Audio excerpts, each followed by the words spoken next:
கட்சி ஒன்றிணைய வேண்டும். 2 கோடி உறுப்பினர்கள் என்று சொல்லுகிறார்கள். ஆனால் அதிமுக வாங்கிய ஓட்டு 80 லட்சம் ஓட்டு. 1 கோடியே 20 லட்சம் பேர் கட்சி ஒன்றாக இணைய வேண்டும் என்று நினைக்கிறார்கள்.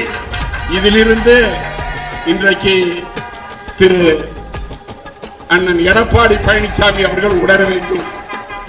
நாங்கள் பதவிக்காக இணைய வேண்டும் என்று சொல்லவில்லை. புரட்சி தலைவர் சட்ட விதியை மதியுங்கள். இந்த இயக்கம் மீண்டும் ஆட்சிக்கு வர வேண்டும். தொண்டன் எண்ணத்தை நிறைவேற்ற வேண்டும். அதை யார் செய்யவில்லையோ ஏற்கவில்லையோ அவர்கள் சுயநலவாதிகள். இந்த இயக்கத்தை பற்றி கவலைப்படாதவர்கள். இந்த இயக்கம் நன்றாக இருக்க வேண்டும். தொண்டன் எழுச்சியோடு இந்த இயக்கத்திற்கு பணியாற்ற வேண்டும்.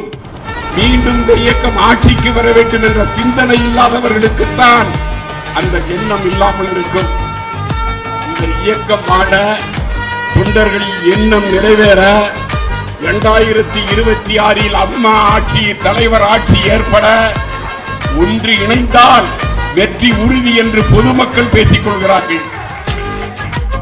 இன்றைக்கு நாங்கள் நினைப்பது இந்த இயக்கம் 100 ஆண்டு காலம் அம்மா என்னப்படி இருக்க வேண்டும். அதற்காகத்தான் இந்த கூட்டம்.